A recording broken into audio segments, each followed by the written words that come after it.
తిరుపతి జిల్లా ఏర్పేడు వ్యాసాశ్రమంలో జరుగుతున్న అక్రమాలపై జూలై 25వ తేదీ నిరసన దీక్షకు స్వామీజీలంతా తరలి రావాలని శివానంద స్వామి తిరుపతి ప్రెస్ క్లబ్ లో మీడియా ముందు స్వామీజీలతో కలిసి పిలుపునిచ్చారు. శ్రీ సద్గురు మలయాళ స్వామి నమః. నేటి మీడియా సమావేశానికి వచ్చేటటువంటి ప్రింట్ అండ్ మరియు ఎలక్ట్రానిక్ మీడియా సోదరులందరికీ కూడా మా యొక్క నమస్సులు.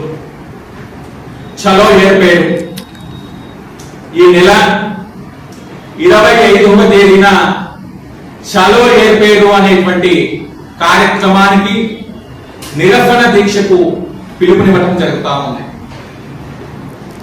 25వ తేదీ శనివారం రోజున ఏర్పేడులో ఉన్నటువంటి వ్యాసాశ్రమంలో వ్యాసాశ్రమ పూర్వ విద్యార్థులు, ఆశ్రమ స్వామీజీలు, ఆశ్రమ భక్తాదులందరితో వందల సంఖ్యలో ఆశ్రమం ముందు నిరసన దీక్షను నిర్వహించడం జరుగుతూ ఉంది.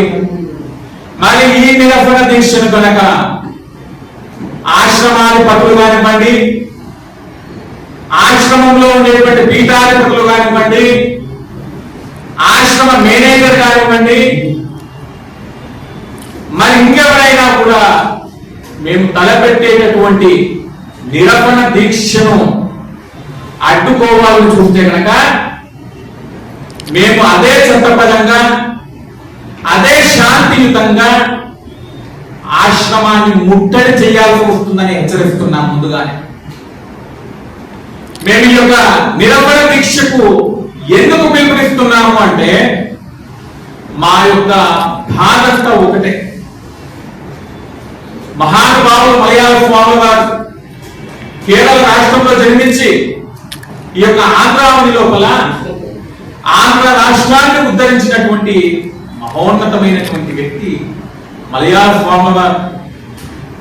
వారు స్థాపించినటువంటి ఆశ్రమము ఎందరికో మార్గాన్ని చూపించింది.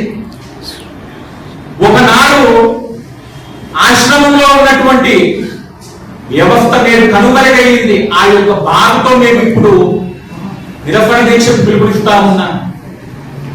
మేము ఆశ్రమ మేనేజర్ కానివ్వండి, ఆశ్రమంలో ఉన్నటువంటి పీఠాధిపతిని కానివ్వండి, మేము ఒకటే కోరుతా ఉన్నాం.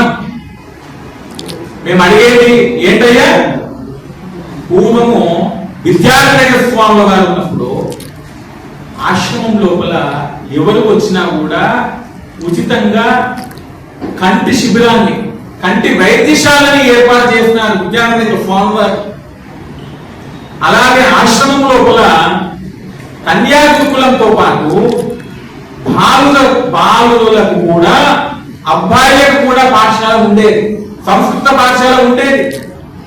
అలాగే మన యొక్క ధర్మానికి మూలం వేదం, వేదానికి ప్రతీకగా వేద పాఠశాలలు ఉండేది, బ్రహ్మ విద్య పాఠశాలలు ఉండేది. కానీ ఇప్పుడు మనం అక్కడికి వెళ్ళి చూస్తే ఒక బ్రహ్మ విద్య పాఠశాల లేదు, వేద పాఠశాల లేదు, అబ్బాయిలకు సంబంధించిన